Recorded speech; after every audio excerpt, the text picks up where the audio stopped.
Click the bell icon to get latest videos from Ekeeda.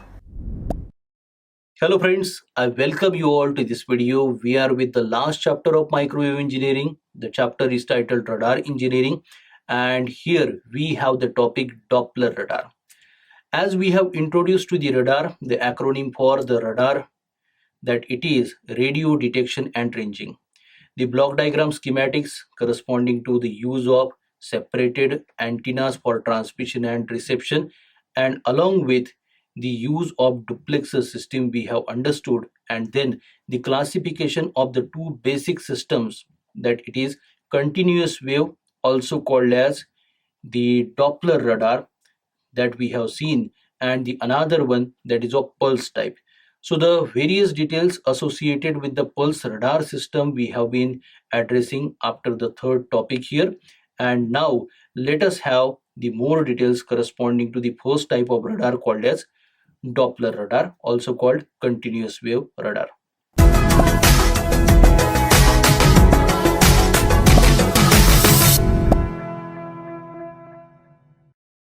So here we start with our topic, the Doppler radar. Before exactly looking at the various blocks and the working principle of Doppler radar, let us first of all understand what exact the Doppler effect mean here.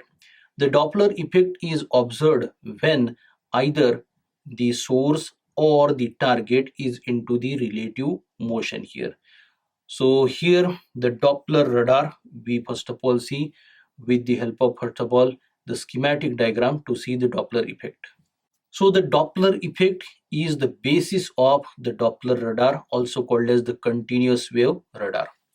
Now in this schematic diagram, this is the representation of the target which is into the motion here, hence we call the moving target. Now the motion of the target is in this particular direction. We have the radar trajectory here, and this is the radar antenna. So the radar antenna is continuously transmitting the signal. So the transmission signal frequency is represented as f suffix 0, and once this particular target is having the incident of the electromagnetic wave because of this particular transmitting antenna, for the reflection there occurs a shift into the frequency value. The shift into the frequency value is apparent to the form f0 added to f suffix d. So f suffix d is the Doppler's frequency.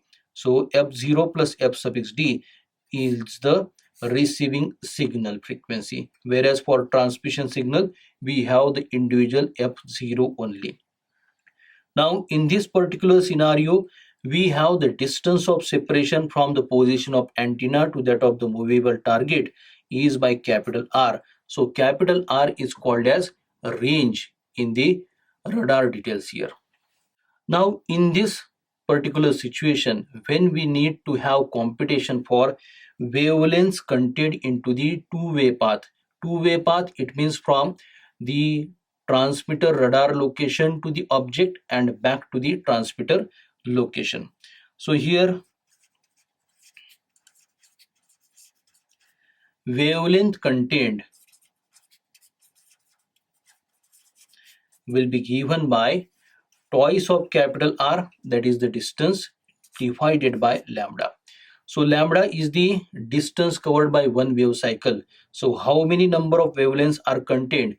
So the total distance as distance of separation is capital R, two-way it is twice of R, divided by lambda, we shall be obtained with the number of wavelengths contained.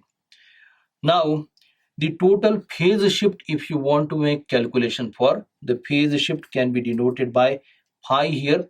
The phase shift of 2 pi radians corresponds to a complete wavelength here.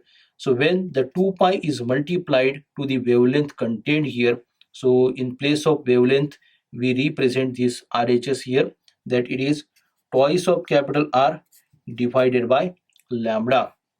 So therefore the phase shift pi gets to the form, we have 4 pi capital R divided by lambda. This is measured in terms of radians here. So let us see, the wavelength contained is represented by equation number 1. whereas the total phase shift occurring is represented by equation number 2 here. Now when the target is in the motion, the equation number 1 and equation number 2 representing the wavelength and phase both are in the changing position. So therefore the change into the phase represented by phi with respect to the frequency can be given as the angular Doppler frequency denoted as omega suffix d here. So omega suffix d in general can be represented as 2 pi f suffix d. F suffix d is the Doppler frequency, and in terms of phase, it is the time differential of the phase d phi upon dt it is. So now substituting the equation for the phase phi here, we can get the angular Doppler frequency omega d is equal to ddt. In the bracket we have 4 pi capital R divided by lambda. Next to that we can also represent it to the form 4 pi divided by lambda, and here ddt can be working onto the capital R only. So here with respect to the time, the relative distance between the position of the source and the target is changing, hence it is ddt of capital R here. So next, this ddt of capital R, so the distance covered with respect to the time as it is into the changing form, we can represent 4 pi divided by lambda as it is in multiplication to v suffix r. So v suffix r is called as the relative velocity. So this is relative velocity, and the relative velocity further v suffix r can be expressed as v into cosine of the angle theta here. The relative velocity that just now we have represented, v into cos theta, vr is equal to small v into cosine of theta.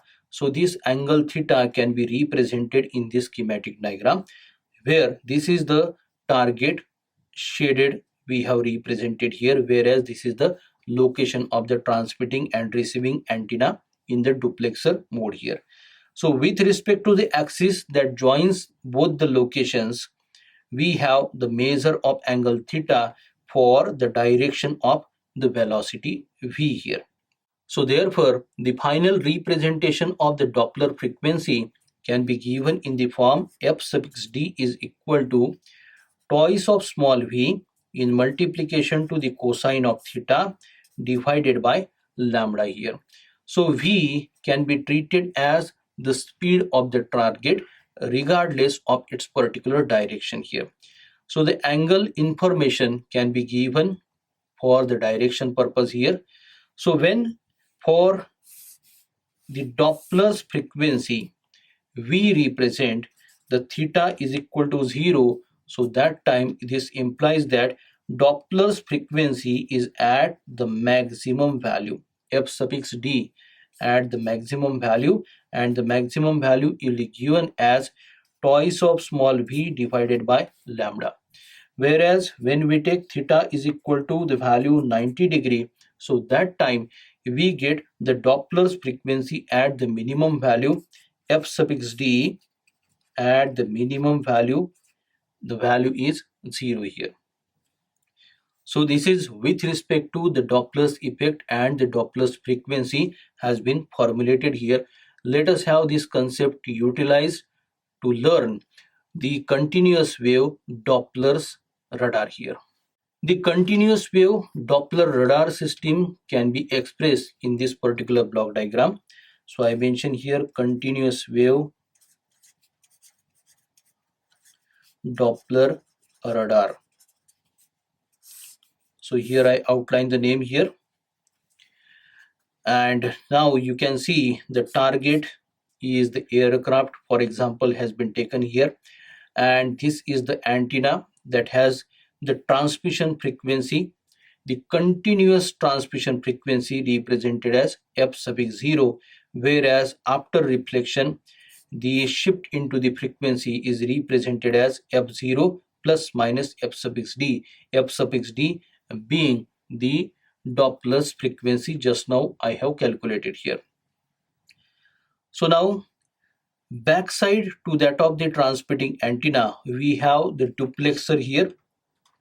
So the duplexer is further having the continuous wave transmitter for this particular transmission, whereas one of the mode we have here detector along with the mixer circuitry. We have the beat frequency amplifier and the indicator to represent the frequency values. We can also call it to be the frequency emitter here.